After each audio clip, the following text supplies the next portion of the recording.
지을 때는 아무도 저게 상급지 될 수 있나 없나 의문을 갖던 것들이 다 짓고 나면 상급지로 가. 그러면 그때 가격이 뛰는 거죠. 그러면 또 세금 낼 거 걱정하는 게 제일 행복한 거잖아요. 그래서 여러분들이 지금 이 시기에는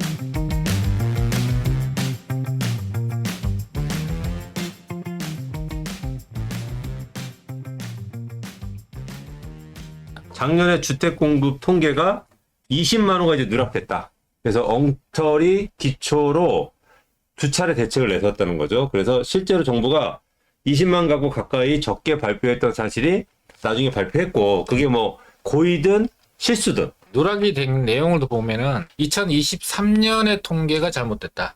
그런데 2024년 통계는 이제 이미 발표되고 있으니까 그렇게 이제 오류가 있는 건 아니라는 것이죠. 그래서 준공 같은 경우가 제일 문제예요. 보면은 31만 가구 정도가 예상이 됐었는데 43만 가구니까 무려 12만 가구 정도가, 그러니까 준공이니까 실제로 입주할 수 있는 물량이잖아요. 그러니까 실제적으로 시장에 영향을 줄 수 있는 물량이 12만 가구나 차이가 난다.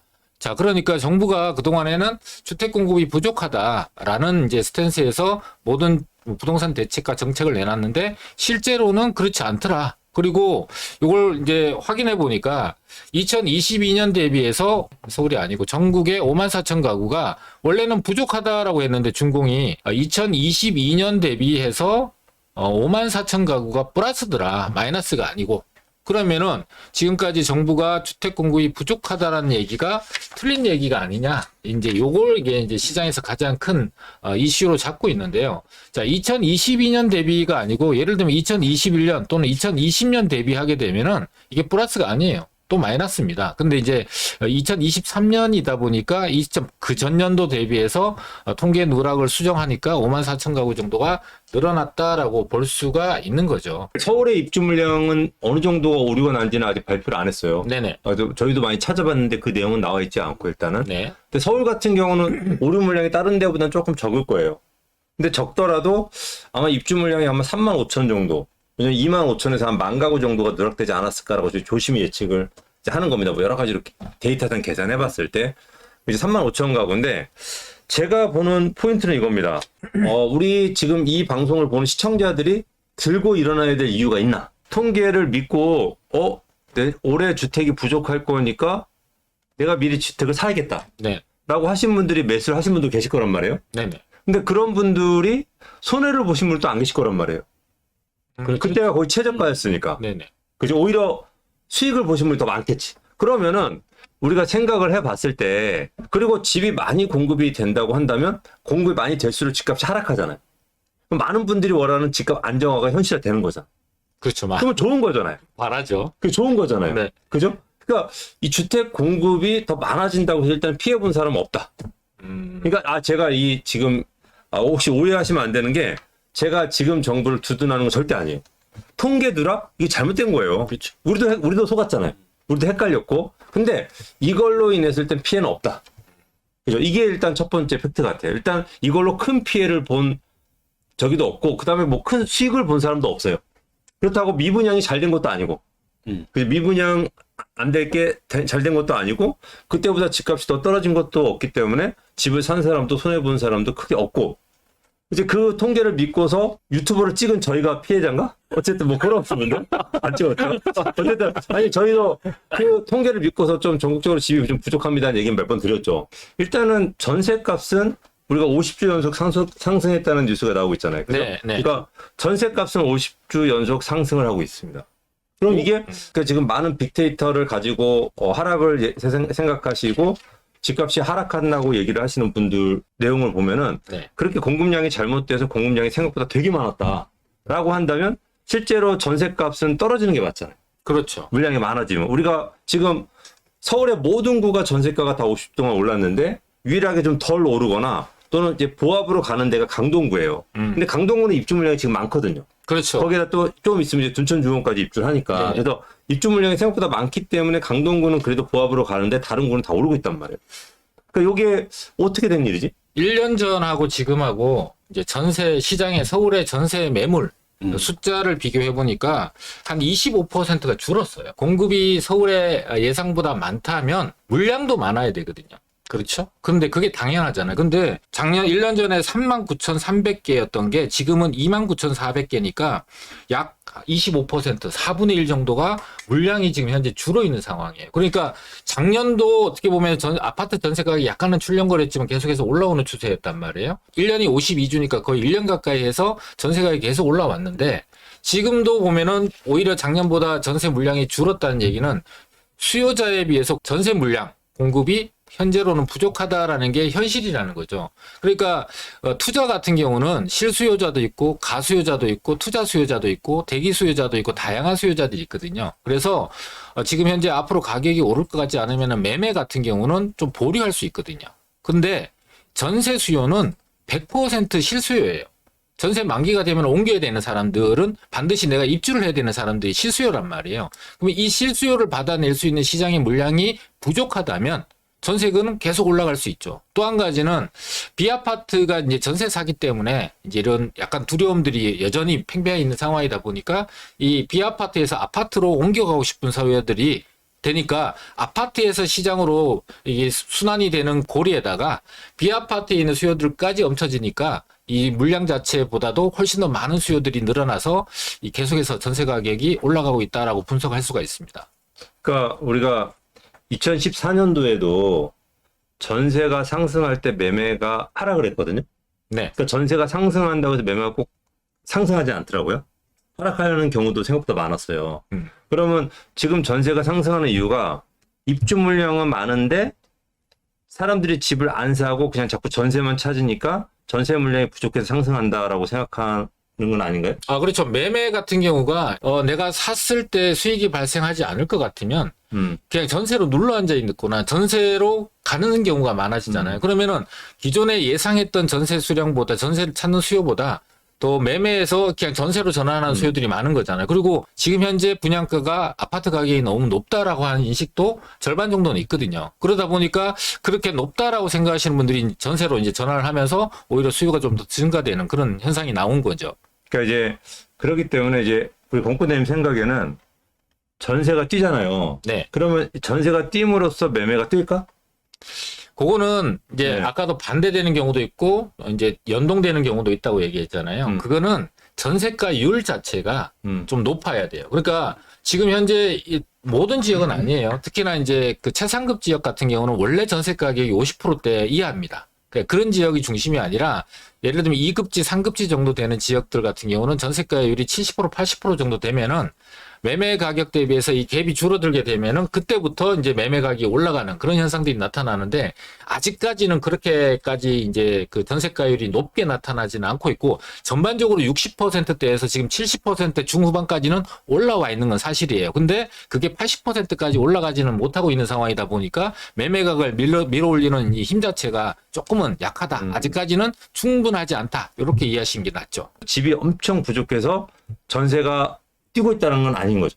그렇습니다. 네, 그렇게 일단 받아들이면 될 것 같고. 그리고 또 하나는 전세가 뛴다 그래서 매매가 무조건 따라 뛸 거야 라고 하는 확신을 가지면 안 된다는 거죠. 단지 그래도 좀 늘어났더라도 전체적인 공급 물량이 조금 부족하고 현재 상황에서 매매보다는 전세 수요가 많다 보니까 전세가가 먼저 뛰었다라는 거고 매매가 뛸지 말지는 전혀 다른 문제로 여러분들이 받아들이시면 될 것 같아요.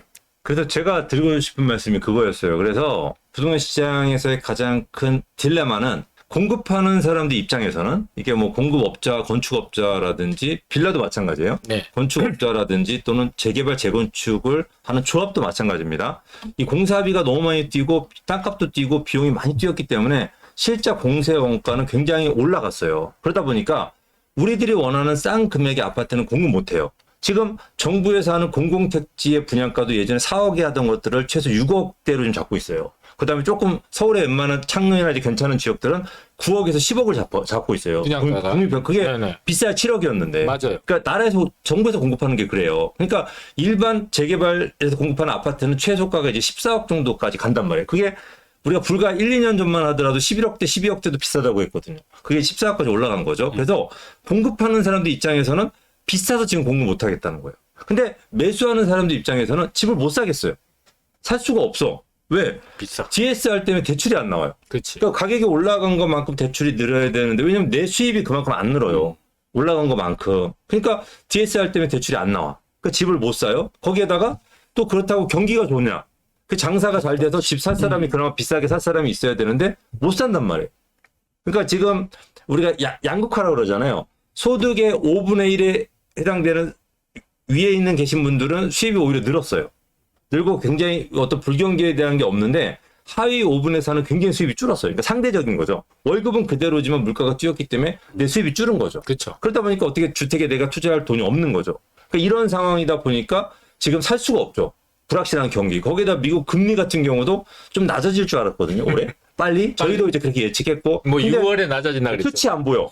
그러면 금리가 안 낮아지면은 DSR 늘어나지 않는 거죠. 대출량이. DSR은 정해져 있으니까. 그러면 아무것도 저 높은 가격의 주택을 살 수 있는 내 능력이 안 되는 거죠. 그렇다고 집값이 떨어질 거냐? 집값 떨어질 수는 없어요. 우리가 현대에서 제네시스를 공급하잖아요. 그러면 내가 제네시스 차를 7천만 원에 팔아야지 적정가로 본단 말이에요. 근데 제네시스가 안 팔려. 5천만 원에 팔어. 그러면 이미 생산한 제네시스는 5천만 원에 던져버리겠죠. 그렇죠. 이제 자금을 돌려야 되니까. 근데 제네시스 원가가 6천 이상 들어가요. 그러면 새로 안 만든다는 거예요. 그렇죠. 언제까지? 7천에 팔릴 때까지. 그럼 쉽게 얘기하면 지금 서울 시내에 있는 재개발 재건축들은 내가 14억에 공급하는 이 아파트 값이 14억이 팔릴 때까지 안 짓는다는 거죠. 이게. 그러면 그 전에 구축은 현재 10억이에요. 또는 9억인 거야. 그러면 예전에는 새 아파트가 14억일 때 14억의 공급 원가나 분양가가 됐을 때 기존 아파트는 12억이었는데 지금은 9억에서 10억인 거예요. 그러니까 9억에서 10억인 아파트가 언제까지 12억으로 올라올 때까지는 재개발 재건축하기가 쉽지 않다는 거죠. 그러니까 이게 서로 간에 매수와 매도의 딜레마가 서로 지금 부딪히고 있는 거죠. 그러다 보니까 그럼 앞으로 어떻게 될 거냐? 이 현상을 어떻게 이 균형을 맞춰갈 거냐라고 본다면 일단은 저희가 거래량 있잖아요. 월간 거래량. 월간 거래량을 자 한번 이 추이를 한번 이거 보게 되면 올해 1월, 2월까지는 거래량이 2,500 굉장히 적었어요. 근데 4천건은 올라선 거예요. 네. 그리고 지금 4월은 아직 안 끝났잖아요. 그렇죠. 5월 말까지 가야 되니까 아직 한 3주 남았죠. 근데 지금 벌써 2,600건, 700건이다 보니까 일단은 3월의 거래량을 넘어설 것 같아요. 네. 이게 과연 누가 그럼 이렇게 집을 사냐? 이렇게 경기도 안 좋고 한데 누가 이렇게 사냐? 본다면 일단은 전체적으로 아까 전세가가 많이 올라간다 그랬잖아요. 네네. 전세가가 올라가는 게 계속 보이다 보니까 이 높은 전세가를 하는 차라리 집을 사자라고 하는 수요가 일단 돌아가는 것 같아요.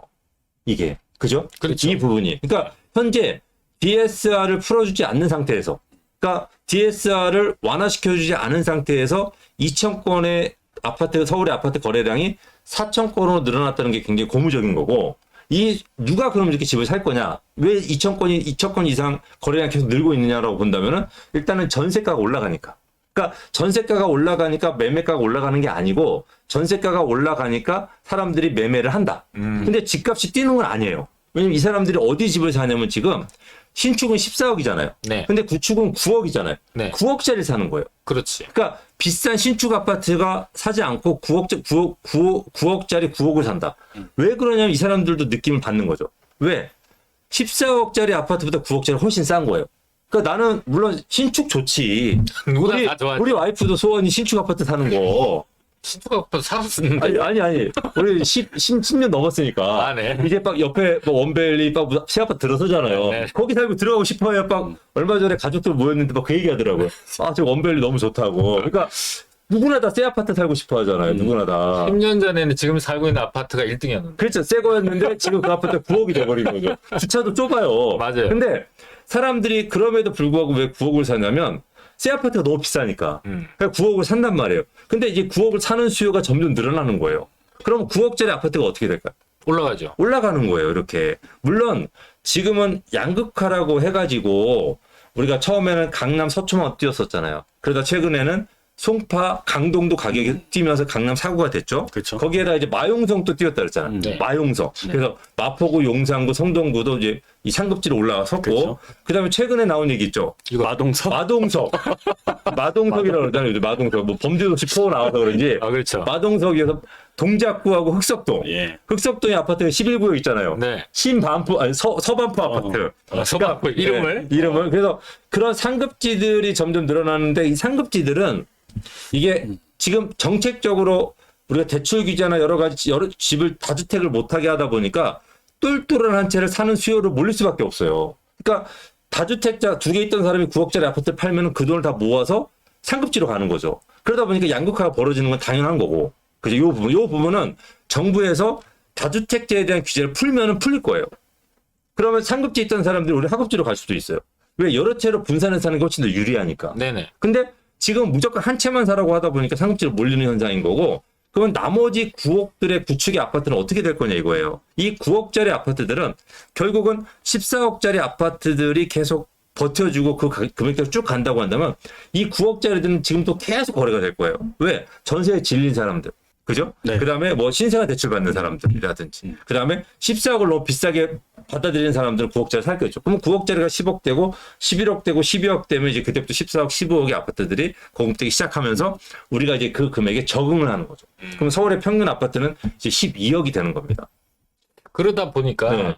최근에 이제 그 강남권이나 압구정동, 뭐 압구정동 현대 아파트, 신현대 아파트가 뭐 74억에, 그다음에 한남동에 있는 그 연예인 부부가 살고 있는 게 뭐 50억에 샀는데 120억. 이제 최상급지라고 불려지는 지역들의 신고가가 계속해서 갱신이 됐다가 최근에는 이 서울 곳곳에서 이제 그 최상급지만 아니라 곳곳에서도 이런 그 전에 있는 신고가 2021년도에 미쳤다고 하는 너무 높은 미쳤다라고 표현되는 그런 가격을 넘어서는 신고가가 지금 현재 곳곳에서 나오고 있거든요. 뭐 성북구라든지 중랑구라든지 영등포구라든지 신도림 같은 데서도 나오고. 네. 구로 얘기해 주세요. 네. 그러니까 그런 데인데 그것도 뭐 퍼센트로 따지면은 성북구가 뭐 300%? 3배? 근데 개수로 따지니까 4개 거래된 신고가가 4개 나왔던 게 12개가 나와서 3배 늘었다 이렇게 되는데 가장 많은 데는 역시나 강남권에 32건이 이제 개수로는 많지만 이제 늘 많은 곳이었고 최근에 없던 곳이 갑자기 생기는 곳들이 이제 강북권에서 굉장히 다수 지역들이 나오고 있다라는 게 이게 여러 가지를 의미하고 있는 것 같아요. 그 중에서도 뭐 일단은 이제 아까 얘기한 분양가 공사비 또 기존에 있는 신규 아파트보다 구축 아파트에 기존에 있는 아파트 가격들이 차이가 나다 보니까 현실적으로 가성비 측면에서 봤을 때 그 정도 아파트 사서 내가 내부 수리 깨끗하게 하면은 새 아파트보다야 못하겠지만 이 정도 돈 들여서 이 정도 주거 환경에 쾌적한 대단지에 사는 것 자체를 일단 만족도가 상당히 높다. 그래서 그런 실수요자 측면에서 그런 기존에 있는 아파트들을 많이 매수를 하다 보니까 4천 건이 넘고 있는 상황이고 10년의 평균치가 6천 건이라고 해서 많은 분들이 아직 6천 건은 멀었는데 무슨 소리 하느냐 이렇게 얘기하시는 분도 계시는데요. 작년 10월 달에 599건이었거든요. 그 다음에 올해 초에 1000건대 되시니까 1000건대 갖고 6000건에 비해서 1000건이 뭐가 그렇게 대수냐라고 했던 게 또 2000건 되니까 또 2000건이 그렇게 대수냐 이렇게 되고 있는데 이게 1000건이 2000건, 2000건이 3, 4000건을 계속해서 늘어나고 있는 추세를 좀 보시면은 전체적으로 좀 방향을 읽는데 도움이 되지 않을까 이렇게 전반적으로 한번 얘기를 제가 한번 제 생각을 한번 정리 좀 해봤습니다. 그러니까 이게 4,000건이라고 하는 게 이게 어마무시한 게 그 평균 6,000건이잖아요. 네네. 그때는 이렇게 DSR을 심하지 않았어요. 아 그러네요. 그렇죠. 그리고 차이점이 두 번째로는 네. 또 다주택자들이 이렇게 시장 참여를 못할 정도의 규제가 아니었어요. 동료했었죠. 예. 네. 근데 그 상황에서 지금 6,000건이 된 거예요. 그리고 또 이제 전세가율도 50% 정도밖에 안 되고. 근데 이 상황에서 거래량이 6,000건이 됐다라고 하는 건 이게 4,000건이라는 고무력인 거죠. 그 6,000건하고도 사실은 다주택자가 시장 참여를 할 수 있는 순간에 6,000건 이상 바로 넘어선다는 거죠. 그러니까 여러분들이 그런 약간 뭐라 그럴까요? 통계로만 보지 마시고 실질적인 속 내용들을 들여다보신다고 한다면 조금 더 이해가 좀 편하실 겁니다. 그리고 5년 전에 서울의 아파트 평균가가 9억이었어요. 8억. 근데 지금 13억, 12억 하니까 이게 그 돈을 이제 똑같은 돈을 월 수입이 똑같은 분들 입장에서 보면은 접근성 자체가 아예 차이가 크게 나는 거죠. 여러분들이 지금 이 서울의 부동산 시장을 어떻게 바라볼지, 전국의 부동산 시장을 어떻게 바라볼지 조금 그래도 감을 좀 잡았으면 좋겠습니다. 저희 얘기를 듣고서. 근데 지금 최근에 거래되는 것들의 좀 양상들을 보면 저는 가격들이 이제 계속적으로 좀 상승을 해왔잖아요. 이 가격에 저는 사람들이 이제 적응이 되고 있다라는 생각이 많이 들어요. 현재 분양권 가격은 우리가 처음에 분양했던 가격이 아니라 뭐 예를 들어 둔촌주공이라고 하면은 13억에 분양을 했던 게 지금 프리미엄이 7억이 붙어서 20억 정도 하는데 이게 올해 들어서 1월달, 2월달, 3월달, 현재 4월달까지 했을 때 이 분기에 거래량들이 계속적으로 증가해서 19억 5천 20억까지 현재 거래가 되고 있다라는 점을 보면 사람들도 이 분양 가격이 분명히 많이 올랐고 앞으로 나오는 분양 가격은 더 비싸질 거라고 예상을 하다 보니까 오히려 신축 물량도 잘 안 나와. 분양 가격은 더 비싸질 것 같아.